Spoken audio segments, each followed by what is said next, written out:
नमस्कार बच्चों, आज हम आपको संस्कृत का अध्याय 3 का अध्ययन कराने जा रहे हैं, जिसका नाम है संस्कृत व्याकरणस्य परिचय, यानी संस्कृत व्याकरण का परिचय। संस्कृत के व्याकरण के बारे में जानकारी देना कि संस्कृत व्याकरण होती क्या है। बेटा, जो संस्कृत भाषा है वो अन्य भाषाओं से अनेक दृष्टियों में विशिष्टता रखती है। विशिष्टता मतलब विशेषता रखती है। और भाषाएं होती हैं हमारी, इंग्लिश है, हिंदी है, उनमें 2 लिंग होते हैं, लेकिन संस्कृत में 3 लिंग होते हैं, जैसे पुल्लिंग, स्त्रीलिंग तथा नपुंसकलिंग। मुझे जैसे मैंने आपको कक्षा में शायद समझाया भी था, पुरुष, वचन और लिंग के बारे में। संस्कृत में लिंग भी 3 होते हैं, पुरुष भी 3 होते हैं और वचन भी 3 होते हैं। पुल्लिंग, सबसे पहले हम लिंग के बारे में जानेंगे। 3 लिंग। पहला पुल्लिंग, जो शब्द पुरुष जाति का बोध कराता है वे शब्द पुल्लिंग कहलाते हैं, अर्थात जेंडर। लिंग से मतलब है हमारा जेंडर से, मेल फीमेल जो होता है आप सभी जानते हैं। तो जहाँ पर हमें पुरुष जाति की पहचान होती है, पुरुष जाति का जहाँ पर बोध होता है, वहाँ पर पुल्लिंग होता है बेटा। जैसे हमारा बाल है, छात्र है, विद्यालय है, अध्यापक है, अश्व है। इन सबको बोलने से बाल है, बाल मीन्स बालक होता है, छात्र, विद्यालय है, अध्यापक है, अश्व मीन्स घोड़ा होता है। तो यहाँ आपको बोलने से पढ़ने से पता लग जाएगा कि ये पुरुष जाति को संबोधित करते हैं। तो ये हमारे पुल्लिंग हुए। स्त्रीलिंग, जो शब्द स्त्री जाति का बोध कराएं वे स्त्रीलिंग शब्द कहलाते हैं, जैसे अध्यापिका है, छात्रा, लता, नदी, महिला आदि। इन्हें बोलने से आपको लगता है कि कौन सा जेंडर है, तो ये हमारा स्त्रीलिंग हुआ, हमारा फीमेल। ठीक है। अब तीसरा है हमारा नपुंसकलिंग, जो आप संस्कृत में ही पढ़ेंगे। जिन शब्दों से जड़ पदार्थों का ज्ञान हो वे शब्द नपुंसकलिंग कहलाते हैं, अर्थात यहाँ पर निर्जीव वस्तुएं होती हैं, जैसे हमारा कमल, कमलम, पुस्तकम, पुष्पम, फलम, पत्रम आदि। ये हमारे किस में आते हैं? नपुंसकलिंग में। संस्कृत भाषा में वचन भी मैंने अभी आपको बताया कि 3 ही होते हैं। नंबर 1 एक वचन, द्विवचन और बहुवचन। एक वचन जो केवल एक के लिए प्रयुक्त होता है, अर्थात जिससे पदार्थ की एक संख्या होने का ज्ञान हो। जहाँ पर हमें ये जानकारी मिलती है कि यहाँ पर एक ही संख्या मात्र है, तो उसे हम एक वचन कहेंगे। और दूसरा द्विवचन, जिससे हमें 2 संख्याओं का बोध होता है, जहाँ पर हमें 2 संख्याओं के होने की जानकारी प्राप्त होती है, जिससे पदार्थ की 2 संख्या होने का ज्ञान हो, उस शब्द को हम द्विवचन कहते हैं। अब हुआ बहुवचन, जिससे पदार्थ की 3 या 3 से अधिक संख्या होने का पता चले, यानी वस्तु हमारी 3 है या 3 से ज़्यादा है, उसकी हमें जानकारी मिले, उसका बोध हो, वहाँ पर हमारा बहुवचन होता है। 3 है या 3 से ज़्यादा, कितने भी हो सकते हैं, 10, 15, 20, 50, 100, जो भी हैं हमारे 3 या 3 से ज़्यादा, वो हमारा बहुवचन के अंतर्गत आता है। अब तीसरे नंबर पर है हमारा पुरुष। पुरुष संस्कृत में 3 होते हैं, मैंने अभी आपको बताया था। तीनों चीज़ें हमारी 3 ही होती हैं, लिंग भी, वचन भी और पुरुष भी। प्रथम पुरुष, संस्कृत भाषा में 3 पुरुष होते हैं, मैंने बताया। प्रथम पुरुष, जिसको हम अन्य पुरुष भी कहते हैं, जिसके बारे में कुछ बताया जाए, वह हमारा प्रथम पुरुष होता है। देखो बेटा, बात करने वाले 3 ही लोग होते हैं। पहला, जिसके बारे में जानकारी हम दे रहे हैं, प्रथम पुरुष हमारा। दूसरा, जिससे हम बात बता रहे हैं, अर्थात जो हमारी बात को सुन रहा है। और तीसरा, जो वक्ता है, जो बोल रहा है। अर्थात 3 प्राणी होते हैं, बोलने वाला, सुनने वाला और जिसके बारे में बातें हो रही हैं। तो जो जिसके बारे में बातें होती हैं, जिसके बारे में कुछ बताया जाता है, वो हमारे किस में आता है? प्रथम पुरुष, अर्थात अन्य पुरुष में।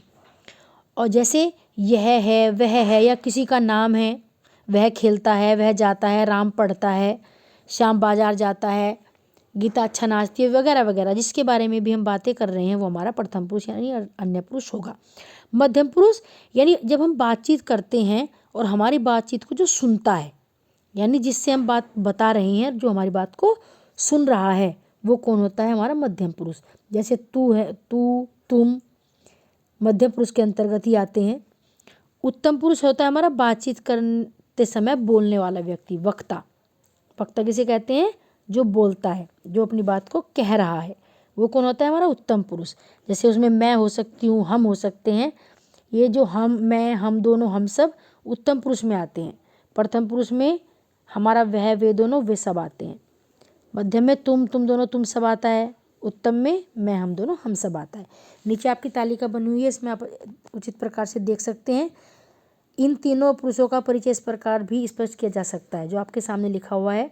अगर इसमें थोड़ा सा आपको प्रथम पुरुष में देखना पड़ेगा बेटा, तीनों वचनों में। यहाँ पर मेल फीमेल यानी आपका पुल्लिंग स्त्रीलिंग का, अगर पुल्लिंग में है वह तो स आएगा लड़के के लिए, और स्त्रीलिंग है लड़की तो सा आएगा। द्विवचन में अगर पुल्लिंग है तो तऊ आएगा और स्त्रीलिंग है तो ते आएगा। और बहुवचन में अगर पुल्लिंग है तो ते आएगा और स्त्रीलिंग है तो ता आएगा। बाकी मध्यम और उत्तम दोनों पुरुषों में इक्वल रहेंगे। अब देखिए, यहाँ यह भी ध्यान रखना चाहिए कि पुल्लिंग प्रथम पुरुष में एक वचन के लिए सह, अर्थात जो मैंने अभी आपको समझाया वह एक, द्विवचन के लिए तऊ यानी वे दो, तथा बहुवचन के लिए ते अर्थात वे सब शब्दों का प्रयोग होता है। किंतु जो भी मैंने आपको बताया स्त्रीलिंग में क्या होता है? सा वह स्त्रीलिंग एक के लिए, ते वे दो स्त्री, और ता अनेक स्त्रियों के लिए शब्द प्रयोग होता है। मध्यम पुरुष तथा उत्तम पुरुष में पुल्लिंग एवं स्त्रीलिंग रूप समान ही होते हैं। मैं भी आपको पहले ही समझा चुकी हूँ। जैसे त्वम, तू एक पुल्लिंग या स्त्रीलिंग। युवाम तुम दोनों, पुल्लिंग या स्त्रीलिंग दोनों। यूयम तुम सब, पुल्लिंग हो या स्त्रीलिंग हो, दोनों में इक्वल रहते हैं। इसी प्रकार अहम भी, मैं एक स्त्रीलिंग हो या पुल्लिंग, अहम ही रहेगा। आवाम हम दो, पुल्लिंग हो या स्त्रीलिंग, आवाम हम दोनों की संस्कृत आवाम ही रहेगी, चाहे दो लड़के हो चाहे दो लड़की हो, अर्थात पुल्लिंग हो या स्त्रीलिंग हो। हम सब चाहे तो पुल्लिंग में हो या स्त्रीलिंग में, हम सब लड़के, हम सब लड़कियां, कुछ भी, दोनों की संस्कृत सेम रहेगी। इसके अतिरिक्त आपको समझने योग्य बातें ये भी हैं कि जिन पुल्लिंग शब्दों के अंत में अ लगा हो वे शब्द अकारांत पुल्लिंग शब्द कहलाते हैं। अर्थात बेटा इस बात को थोड़ा ध्यान से समझें कि जो शब्द आपके सामने हैं, अगर उसके लास्ट वाले वर्ण से अ की ध्वनि आती है तो वो अकारांत होगा, आ की आए तो वो आकारांत होगा, ई की आएगा तो इकारांत, उ आए तो उकारांत। अर्थात शब्द के लास्ट के वर्ण से जो ध्वनि निकलती है, लास्ट से जो आवाज़ निकलती है, वो उसी जाति का माना जाता है, चाहे अकारांत हो, आकारांत हो, इकारांत हो या उकारांत हो। ये देखिए, जैसे बाल नर असु, बाल ला आ की ध्वनि निकल रही है, र आ की ध्वनि व आ, तो ये कौन से हो गए हमारे? अकारांत। इसी प्रकार से जाति में के अंत में आ लगा हुआ होता है, जैसे माला, लता, बाला, छात्रा, अध्यापिका, तो आ की ध्वनि निकल रही है सबके लास्ट से, ये आकारांत है। और इतना भी समझ लें, नपुंसकलिंग शब्दों के अंत में ए लगा हो उन्हें अकारांत नपुंसकलिंग कहते हैं, जैसे फल, पुस्तक, पत्र, क्योंकि ये तो नपुंसकलिंग के हैं ना उदाहरण हमारे, और ए की आवाज़ इनमें भी निकल रही है, तो इन्हें अकारांत नपुंसकलिंग बोलेंगे, उन्हें अकारांत पुल्लिंग बोलेंगे। ठीक समझ रहे हैं ना आप? वैसे सामान्यतः अकारांत शब्द स्त्रीलिंग होते हैं और अकारांत शब्द पुल्लिंग या जड़ पदार्थ हो तो नपुंसकलिंग होते हैं।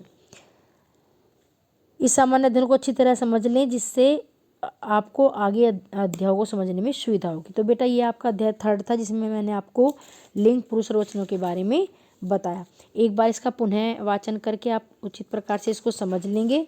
कहीं पर कोई डाउट हो तो बच्चे आप पूछ सकते हैं। धन्यवाद बच्चों।